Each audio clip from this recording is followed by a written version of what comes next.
ഓം ശ്രീ മാത്രേ നമ. Sridevi astrological consultancy ചാനലിലേക്ക് ഏവർക്കും സ്വാഗതം. 26/9/2024 നിങ്ങൾക്ക് എങ്ങനെ ആയിരിക്കും? 27 നക്ഷത്രക്കാരുടെ സാമാന്യ ഫലങ്ങളാണ് ഇന്നിവിടെ പറയുന്നത്. അശ്വതി, ഭരണി, കാർത്തിക ആദ്യപാദം വരുന്ന മേടം രാശി അല്ലെങ്കിൽ മേടക്കൂറുകാരുടെ ഫലങ്ങൾ നമുക്കൊന്ന് നോക്കാം. സൂര്യൻ 6ാം ഭാവത്തിലും, 6ാം ഭാവത്തിൽ സൂര്യനും കേതുവും ബുധനും നിൽക്കുന്നു. 2ാം ഭാവത്തിൽ വ്യാഴം നിൽക്കുന്നു. 2ാം ഭാവത്തിൽ തന്നെ ചന്ദ്രനും ചൊവ്വയും നിൽക്കുന്നു. ചന്ദ്രൻ കുറച്ച് കഴിയുമ്പോഴേക്കും 3ാം ഭാവത്തിലേക്ക് മാറുന്നുണ്ട്. മറ്റ് ശുക്രൻ 6ാം ഭാവത്തിൽ 7ൽ നിൽക്കുന്നുണ്ട്. 8ൽ ഗുളികൻ, അതുപോലെ തന്നെ 11ലേക്ക് ശനിയും 12ൽ രാഹുവുമാണ് ഇപ്പോൾ മേടൻ രാശിക്കാരുടെ രാശി ചക്രത്തിലെ ഗ്രഹങ്ങളുടെ സ്ഥാനം. അപ്പൊ അങ്ങനെ വരുമ്പോൾ 2ാം ഭാവത്തിലെ വ്യാഴം കുറച്ച് നന്മകളൊക്കെ പ്രദാനം ചെയ്യും. കാരണം പണമിടപാടുകളൊക്കെ ഭംഗിയായി നടക്കും. ആവശ്യത്തിന് പണം കയ്യിൽ വന്നു ചേരും. അതിലൊന്നും ഒരു ബുദ്ധിമുട്ടുകളും ഉണ്ടാവില്ല. 2ാം ഭാവാധിപൻ 7ാം ഭാവത്തിൽ നിൽക്കുന്നതുകൊണ്ട് ഇണയുടെ സഹായവും ഇണയ്ക്കും അതുപോലെ തന്നെ അവരുടെ വളരെ പ്രിയപ്പെട്ടവർക്കും സാമാന്യം നല്ല സമയമായിരിക്കും. 7ാം ഭാവം എന്ന് പറയുന്ന പ്രണയിക്കുന്നവർക്കായിക്കോട്ടെ, കുടുംബജീവിതം നയിക്കുന്നവരായിരിക്കട്ടെ, അവരുടെ ഇണയുടെ സഹായവും ഇവർക്ക് ലഭിക്കാം. 3ാം ഭാവത്തിൽ ചൊവ്വ നിൽക്കുന്നത് കുറച്ച് ചൊവ്വയുടെ ശത്രുക്ഷേത്രത്തിൽ നിൽക്കുന്നത് കൊണ്ട് ശത്രുക്കൾ ഒത്തിരി ദൃഷ്ടിദോഷങ്ങളൊക്കെ ഇവർക്ക് വന്നു ചേരാറുണ്ട്. സ്വസ്ഥവും സമാധാനമായ കുടുംബജീവിതം കാണുമ്പോൾ ഒരു ദൃഷ്ടിദോഷമൊക്കെ വരാനുള്ള സാധ്യതകളുണ്ട്. വെൺകടുകും പച്ചക്കർപ്പൂരവും ഒക്കെ ഒഴിഞ്ഞ് കത്തിച്ചു കളഞ്ഞാൽ നന്നായിരിക്കും. ദൃഷ്ടിദോഷങ്ങൾ മാത്രമേ ഉള്ളൂ, ശത്രുദോഷം എന്ന് പറയാനൊന്നുമില്ല. ഭഗവതിയെ പ്രാർത്ഥിക്കുന്നത് നല്ലതാണ്. ചന്ദ്രൻ 3ാം ഭാവത്തിൽ നിന്നും 4ാം ഭാവത്തിലേക്ക് സ്വക്ഷേത്രത്തിലേക്ക് വരും. അപ്പോൾ വൈകുന്നേരമാകുമ്പോഴേക്കും കാര്യങ്ങളൊക്കെ കുറച്ചുകൂടി കുടുംബത്തിൽ സ്വസ്ഥതയും സമാധാനമൊക്കെ വന്നു ചേരും. 5ാം ഭാവാധിപൻ 6ലാണ് നിൽക്കുന്നത്. സൂര്യൻ 6ാം ഭാവത്തിൽ നിൽക്കുന്നതുകൊണ്ട് ഒരു എന്ത് പ്രതിസന്ധികൾ വന്നാലും തരണം ചെയ്യുവാനുള്ള ഒരു കരുത്ത് ഉണ്ടാവും. അതുപോലെ തന്നെ രോഗങ്ങൾ വരുമ്പോഴൊക്കെ തന്നെ പെട്ടെന്ന് മരുന്നുകൾ ഫലിക്കും. അതുകൊണ്ട് നമഃശിവായ ജപിക്കുന്നതും സൂര്യഭഗവാനെ പ്രാർത്ഥിക്കുന്നതും ഒക്കെ കൂടുതൽ ഗുണഫലങ്ങൾ നൽകും. പക്ഷെ 6ാം ഭാവത്തിൽ നിൽക്കുന്ന ബുധൻ അനുകൂലമായി വന്ന നമുക്കൊരു എന്തെങ്കിലും ഒരു കാര്യത്തിൽ ഒരു ഇന്റർവ്യൂവിന് പോകണം, അല്ലെങ്കിൽ എന്തെങ്കിലും ഒരു നന്മകൾ പ്രതീക്ഷിച്ചിരിക്കുമ്പോൾ അത് നല്ല രീതിയിൽ നമുക്ക് അത് പ്രകടിപ്പിക്കാൻ പറ്റാതെ വന്നേക്കാം. ചിലപ്പോൾ ഇന്റർവ്യൂ ഒക്കെ വരുന്നവര് മൂകാംബി ദേവിയെ പ്രത്യേകം പ്രാർത്ഥിച്ചിട്ട് പോകണം. ബുധൻ 6ാം ഭാവത്തിൽ നിൽക്കുന്നതുകൊണ്ട് നമ്മൾക്ക് നന്നായി പറഞ്ഞ് ഫലിപ്പിക്കാൻ പറ്റാതെ വന്നേക്കാം. അപ്പൊ തീർച്ചയായും അമ്മയുടെ അനുഗ്രഹത്തിനായി പ്രാർത്ഥിക്കുക. നല്ല ഫലങ്ങൾ മേടൻ രാശിക്കാർക്ക് വന്നു ചേരട്ടെ. 7ാം ഭാവത്തിൽ നിൽക്കുന്ന ശുക്രൻ മഹാലക്ഷ്മിയുടെ അനുഗ്രഹം എപ്പോഴും ഉണ്ടാവും. പിന്നെ 11ൽ നിൽക്കുന്ന ശനിയും അതുപോലെ തന്നെ 12ൽ നിൽക്കുന്ന നാഗദേവതകളുടെയൊക്കെ അനുഗ്രഹം ആവട്ടെ. ഈ ഒരു ദിവസം മേടൻ രാശിക്കാരെ സംബന്ധിച്ചും ഏറ്റവും നല്ലതായി തീരട്ടെ. രാശിനാഥനായ സുബ്രഹ്മണ്യ സ്വാമിയെ പ്രാർത്ഥിക്കുന്നതും പനിനീരഭിഷേകമൊക്കെ കഴിച്ച് അല്ലെങ്കിൽ ഓം വജത് ഭുവേ നമ എന്ന് പ്രാർത്ഥിക്കുന്നതും വളരെ, അല്ലെങ്കിൽ മുരുകാ മുരുകാ മുരുകാ മുരുക എന്ന് ഏത് സമയം പ്രാർത്ഥിക്കുമ്പോൾ ആ വാഗ്ദോഷങ്ങളൊക്കെ മാറും. സംസാരിക്കുവാനുള്ള ആ ഒരു ധൈര്യം, നന്നായി ഇന്റർവ്യൂലൊക്കെ അറ്റൻഡ് ചെയ്യാനൊക്കെയുള്ള ഒരു ആർജവം ഉണ്ടാവും. എപ്പോഴും മുരുകനെ പ്രാർത്ഥിച്ചുകൊണ്ട് ഇരിക്കുന്നത് ഇന്നേ ദിവസം വളരെ നന്നായിരിക്കും. ഇനി ഇടവം രാശി അല്ലെങ്കിൽ ഇടവക്കൂറ് എന്ന് പറയുമ്പോൾ കാർത്തികയുടെ അവസാന പാദവും അവസാന 3 പാദങ്ങൾ, അശ്വതി, ഭരണി, കാർത്തിക ആദ്യപാദം മേടം രാശിയാണെങ്കിൽ കാർത്തികയുടെ അവസാനത്തെ 3 പാദവും രോഹിണിയും മകയിരത്തിന്റെ ആദ്യ 2 പാദവും വരുന്ന ഇടവം രാശിക്കാരെ സംബന്ധിച്ചിടത്തോളം രാശിയിൽ തന്നെ നിൽക്കുന്ന വ്യാഴം ഒരു വലിയ അനുഗ്രഹം തന്നെയാണ്. 5ാം ഭാവത്തിൽ സൂര്യൻ നിൽക്കുന്നുണ്ട്. മനസ്സിന് ഒരു ഈരിച്ചില്, ഒരു ഭക്ഷണത്തിനൊക്കെ ഒരു സ്വാദില്ലായ്മയൊക്കെ വരാം. നമുക്ക് ഇഷ്ടപ്പെട്ട ഭക്ഷണം കിട്ടാതെ വന്നു എന്നും വരാം. കഴിക്കാൻ സമയമില്ലാതെ കഴിക്കാൻ പറ്റാതെ വരാം. അങ്ങനെ കുറച്ച് തിരക്കുകൾ വന്നു ചേരും. പിന്നെ അഭിപ്രായ വ്യത്യാസങ്ങൾ മക്കളോടാണെങ്കിലും ഭാര്യയോടാണെങ്കിലും അല്ലെങ്കിൽ സുഹൃത്തുക്കളോടാണെങ്കിൽ പോലും എന്തെങ്കിലും പറയുമ്പോൾ ഒരു അഭിപ്രായ വ്യത്യാസമുണ്ടായി ചിലപ്പോൾ പ്രകോപനങ്ങൾ, നമ്മളെ ആരെങ്കിലും ഒന്ന് പ്രകോപിപ്പിക്കാൻ ശ്രമിച്ചിട്ട് നമ്മളുടെ ദേഷ്യത്തെ ഉണർത്തുന്നതായി ചിലപ്പോൾ തോന്നിയേക്കാം. 5ലേക്ക് ഏതോ ഒരു കുറച്ച് ഉന്മാദം പോലെ നമ്മളെ ഒരു മാനസികമായ ഒരു വിഭ്രാന്തി വരെ സൃഷ്ടിക്കും. അതുകൊണ്ട് വളരെ സൂക്ഷിച്ച് തന്മയത്വത്തോടുകൂടി കാര്യങ്ങൾ ഭംഗിയായി കൊണ്ടുപോകണം. രാശിനാഥൻ 6ലാണ് നിൽക്കുന്നത്. അപ്പം അവിടെയും അത്ര ഒരു അനുകൂലമായ സാഹചര്യങ്ങൾ ഉണ്ടാവില്ല. അപ്പം ആരുമായും അഭിപ്രായ വ്യത്യാസങ്ങൾ ഉണ്ടാകാതിരിക്കാൻ 5ാം ഭാവത്തിൽ നിൽക്കുന്ന ഉച്ചസ്ഥനായി നിൽക്കുന്ന ബുധൻ ത്രിപുരസുന്ദരി ദേവിയെ അല്ലെങ്കിൽ മൂകാംബിക ദേവിയെ നന്നായി പ്രാർത്ഥിക്കുന്നത് നന്നായിരിക്കും. വ്യാഴാഴ്ച ആയതുകൊണ്ട് മഹാവിഷ്ണുവിന്റെ രാജഗോപാല മന്ത്രം എപ്പോഴും ജപിക്കുക. രാജഗോപാലൻ ജപിക്കാൻ മുഴുവൻ ജപിക്കാൻ സമയമില്ല എങ്കിൽ ഓം നമോ ഭഗവതേ വാസുദേവായ, ഓം നമോ ഭഗവതേ വാസുദേവായ എന്നിങ്ങനെ ഉരുവിട്ടുകൊണ്ടിരിക്കുന്നത് ഏറ്റവും നല്ല ഫലങ്ങൾ നൽകും. 10ലെ കണ്ടകശനി ചിലപ്പോൾ അറിയാതെ അഭിപ്രായ വ്യത്യാസങ്ങൾ വരും. 7ാം ഭാവത്തിൽ ഗുളികൻ നിൽക്കുന്നതും ചിലപ്പോൾ ഇണയ്ക്ക് എന്തെങ്കിലും അസ്വാസ്ഥ്യങ്ങൾ, ഇണയുമായിട്ട് അഭിപ്രായ വ്യത്യാസങ്ങളും അതുവഴി മനസ്സിന് വിഷമമൊക്കെ വന്നു ചേരാനുള്ള സാധ്യതയുണ്ട്. തീർച്ചയായും ത്രിപുരസുന്ദരി ദേവിയെയും അമ്മയെയും വിഷ്ണു ഭഗവാനെയും പ്രാർത്ഥിക്കുമ്പോൾ എല്ലാം ശുഭമായി തീരും. ഇനി മിഥുനം രാശി അല്ലെങ്കിൽ മിഥുനക്കൂറ് എന്ന് പറയുമ്പോൾ മകയിരത്തിന്റെ അവസാന 2 പാദവും തിരുവാതിരയും പുണർദവും ചേരുന്ന, പുണർദത്തിന്റെ ആദ്യ 3 പാദവും ചേരുന്ന 2.25 നക്ഷത്രം വരുന്ന മിഥുനൻ രാശിക്കാരിലെ രാശിയിൽ തന്നെ ചന്ദ്രൻ നിൽക്കുന്നു. അത് 2ാം ഭാവത്തിലേക്ക്, അത് മിഥുനൻ രാശിയുടെ 2ാം ഭാവത്തിലേക്ക് കർക്കിടകൻ രാശിയിലേക്ക് വൈകുന്നേരം ആകുമ്പോഴേക്കും മാറും. അപ്പൊ അതൊരു പുണർദം ആദ്യ 3 പാദം കഴിയുമ്പോഴേക്കും അത് മാറാനുള്ള സാധ്യതയുണ്ട്. പിന്നെ ചൊവ്വ രാശിയിൽ തന്നെ നിൽക്കുന്നു. അതുകൊണ്ട് എന്തോ ഒരു ഭാരം തലയിലേറ്റി വെച്ചതുപോലെ എന്തൊക്കെയോ പറയണമെന്നുണ്ട്, പക്ഷെ ഒന്നും പറയാൻ പറ്റാത്ത, എന്തോ മനസ്സിന് ഒരു വലിയ ഭാരം ഉണ്ട്, പക്ഷെ ഒന്നും ആരോടും പറയാൻ പറ്റാത്ത ഒരവസ്ഥ വന്നു ചേരും. 4ാമിടത്ത് രാശിനാഥൻ 4ാമിടത്ത് നിൽക്കുന്നത് ഒരു വലിയ ആശ്വാസം തന്നെ ഉണ്ട്. അമ്മയുടെ അനുഗ്രഹം നന്നായിട്ട് പ്രതീക്ഷിക്കാം. ചന്ദ്രനും രാശിയിൽ തന്നെ ഉണ്ട്. അപ്പം മനസ്സ് ചഞ്ചലപ്പെട്ടുകൊണ്ടിരിക്കുമ്പോൾ പോലും രാശിനാഥന്റെ ആ ഒരു അനുഗ്രഹം, മൂകാംബിക ദേവിയെ മനസ്സറിഞ്ഞ് പ്രാർത്ഥിക്കുക. ത്രിപുരസുന്ദരിയെ നന്നായി പ്രാർത്ഥിക്കുക. രാത്രി സമയങ്ങളിൽ പറ്റുമ്പോഴൊക്കെ വാരാഹി ദേവിയെ പ്രാർത്ഥിക്കുന്നത് കുറച്ച് ആത്മബലം തരും. 12 നിൽക്കുന്ന വ്യാഴം കാര്യങ്ങൾക്കൊക്കെ സാമ്പത്തികമായി ചെറിയ ബുദ്ധിമുട്ടുകളൊക്കെ വരുന്ന സമയമാണ്. അപ്പം അതിൽ നിന്നൊക്കെ അതിജീവിച്ച് ഒന്ന് പ്രതിസന്ധികളൊക്കെ മാറി കർമ്മരംഗത്തൊക്കെ ഒന്ന് വിജയിക്കുന്നതിന് വേണ്ടിയിട്ട് അമ്മ വാരാഹി ദേവിയുടെ പ്രാർത്ഥന ചൊല്ലുന്നത്, രാത്രികാലങ്ങളിൽ പ്രാർത്ഥന ചൊല്ലുന്നത് കൂടുതൽ കരുത്ത് നൽകും. 5ൽ ശുക്രൻ നിൽപ്പുണ്ട്. അമ്മയുടെ അനുഗ്രഹമുണ്ട്. മഹാലക്ഷ്മി അഷ്ടകമൊക്കെ ജപിക്കുന്നത് നല്ലതാണ്. പിന്നെ 9ാം ഭാവത്തിലാണ് ശനി നിൽക്കുന്നത്. ശനി അപ്പം ഭാഗ്യം ഇടയ്ക്കിടയ്ക്ക് മറിഞ്ഞു പോകുമെങ്കിലും കുഴപ്പമില്ല. അപ്പം എല്ലാ ഭാഗ്യവും അനുഭവ യോഗത്തിലാക്കണം. 10ൽ സർപ്പം നിൽക്കുന്നതുകൊണ്ട് കർമ്മരംഗത്ത് കുറച്ച് പ്രതിസന്ധികളൊക്കെ വരാം. പൊതുവെ ഒരു ഗുണദോഷ സമ്മിശ്രമായ ഒരു ദിവസമായിരിക്കും ഈ 26ാം തീയതി. അതുകൊണ്ട് മൂകാംബിക ദേവിയെ മനസ്സറിഞ്ഞ് പ്രാർത്ഥിക്കുക, മഹാലക്ഷ്മി അഷ്ടകം ജപിക്കുക. തീർച്ചയായിട്ടും എല്ലാ നല്ല ഫലങ്ങളും വന്നു ചേരും. അമ്മയെ പ്രാർത്ഥിക്കുന്നതോടുകൂടി എല്ലാം ഓം ത്രിപുരസുന്ദരിയെ നമാന്നോ, ഓം മൂകാംബികായ നമാന്നോ, അമ്മയുടെ മൂകാംബിക ഗായത്രി കാത്യായനി ജവിദ്മഹേ ദാശായനി ജധീമഹീം തന്നോ അംബിക പ്രചോദയാന്ന് അതൊക്കെ ജപിക്കുന്നത് വളരെ നന്നായിരിക്കും. കുടുംബത്തിൽ സ്വസ്ഥതയും സമാധാനവും ഒക്കെ വന്നു ചേരും. ഇനി കർക്കിടകം രാശി എന്ന് പറയുമ്പോൾ കർക്കിടകക്കൂറ് പുണർദത്തിന്റെ അവസാന പാദവും പൂയവും ആയില്യവും ചേരുന്ന 2.25 നക്ഷത്രമാണ്.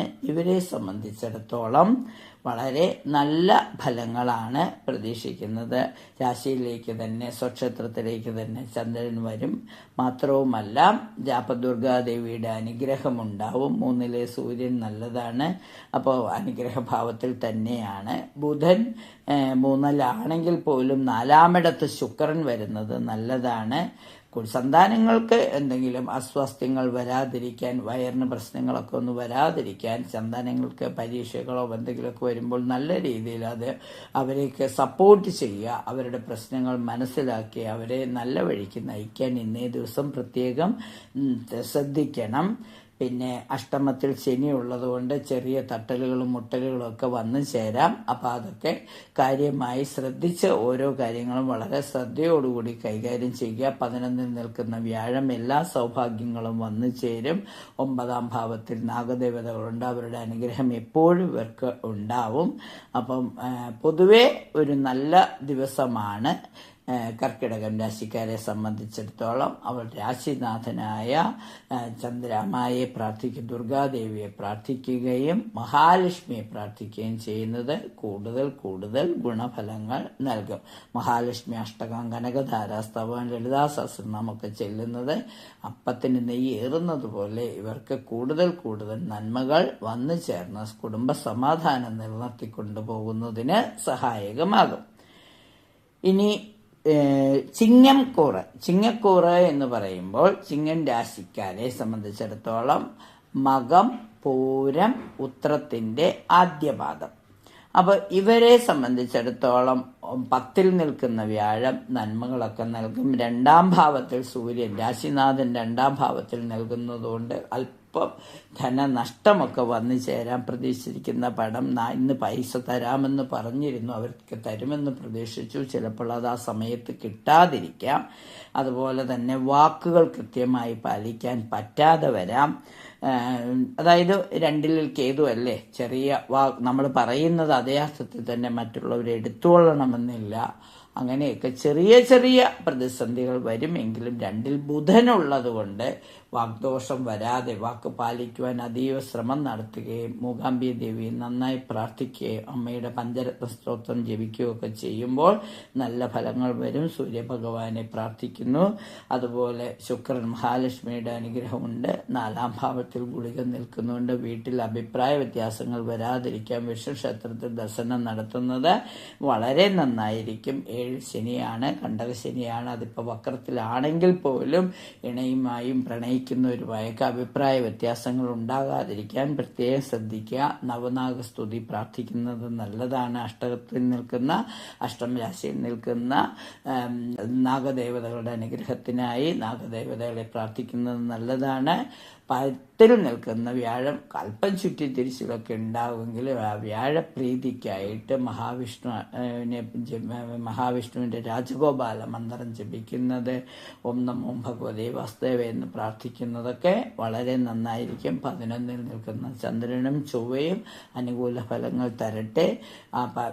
അവരെയും ദുർഗാദേവിയെയും കാളിയമ്മയെയും സുബ്രഹ്മണ്യ സ്വാമിയൊക്കെ പ്രാർത്ഥിക്കുക. അവനവന് ഇഷ്ടപ്പെട്ട രീതിയിൽ ഇഷ്ടദേവതയെ പ്രാർത്ഥിക്കുന്നതും കുടുംബപരദേവതയെ പ്രാർത്ഥിക്കുന്നതുമൊക്കെ കൂടുതൽ പ്രശ്നങ്ങളെല്ലാം പ്രശ്നങ്ങളെ പ്രതിസന്ധികളെ തരണം ചെയ്ത് നല്ല രീതിയിൽ ഈ ദിവസം കൊണ്ടുപോകുന്നതിന് അമ്മയുടെ അനുഗ്രഹമുണ്ടാവും.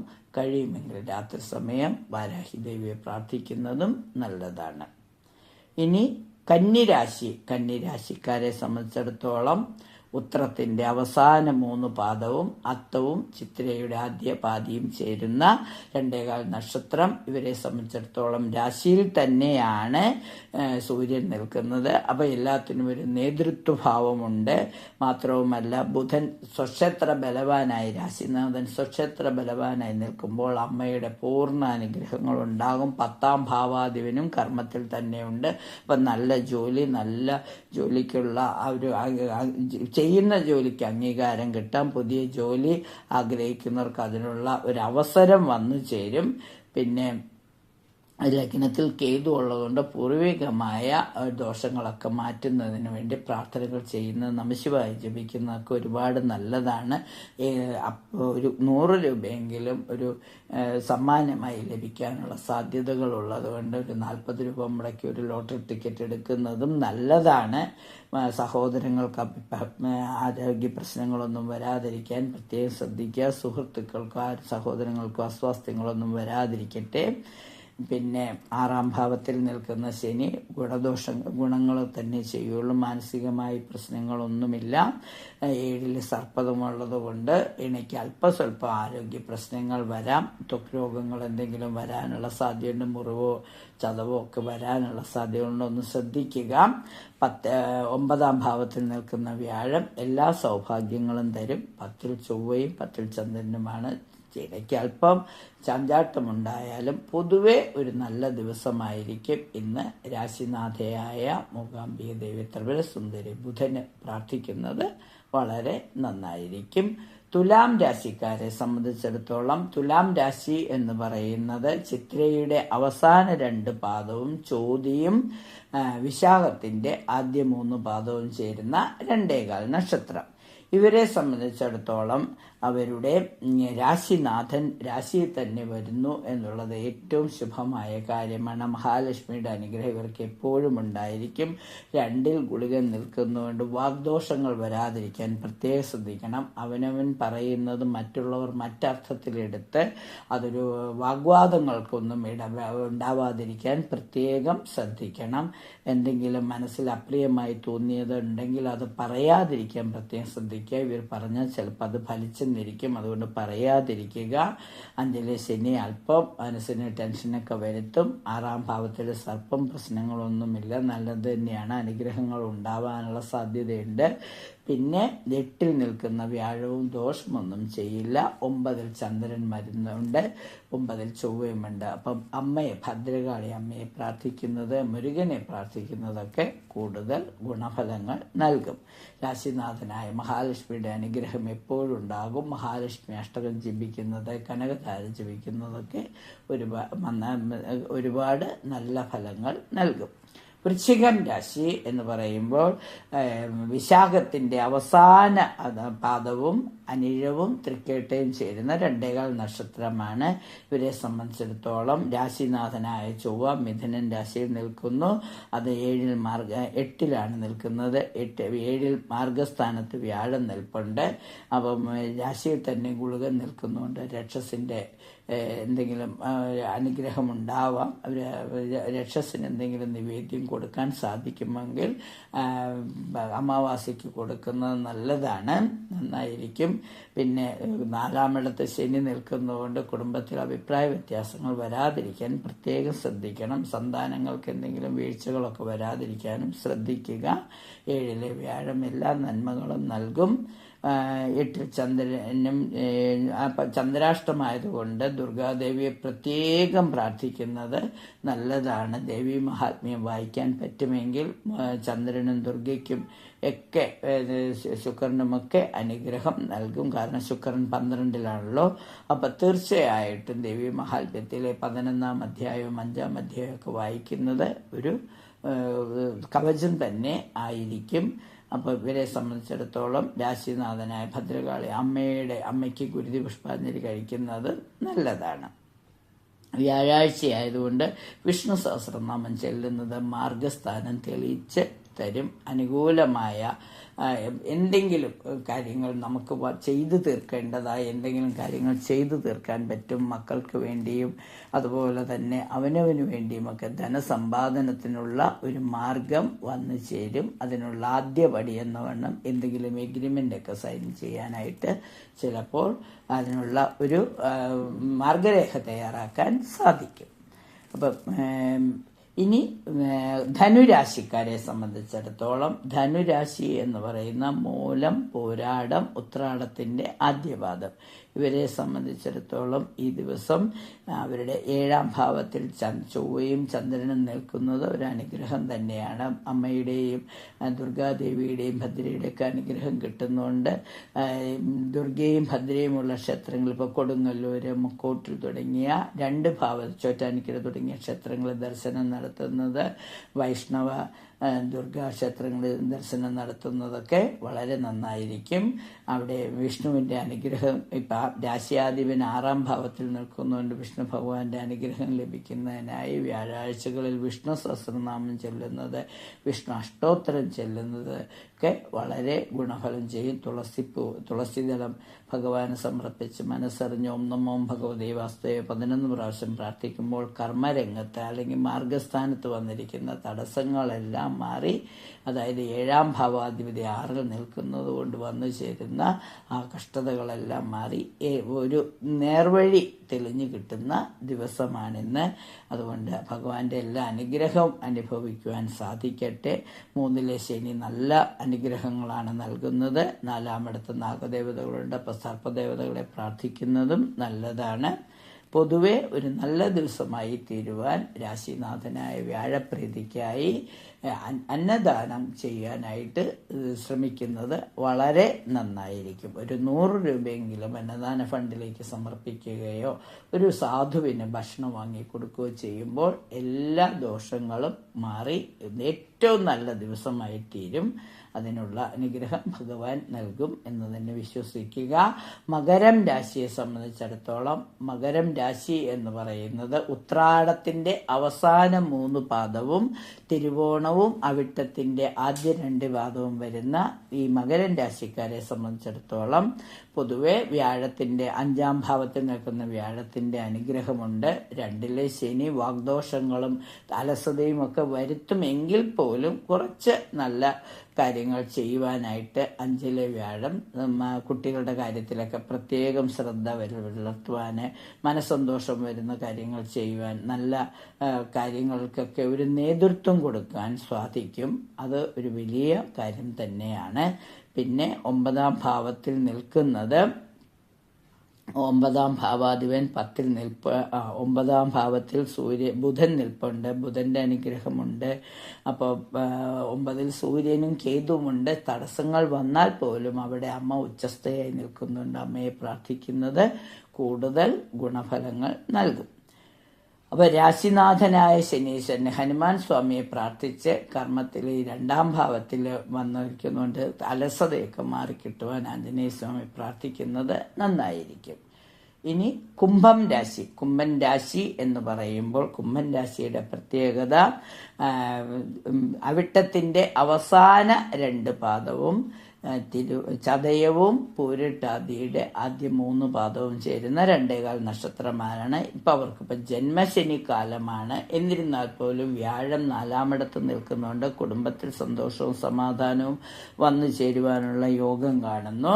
2ാം ഭാവത്തിൽ സർപ്പം നിൽക്കുന്നുണ്ട്. അല്പം സാമ്പത്തിക പ്രതിസന്ധികളൊക്കെ വരാം.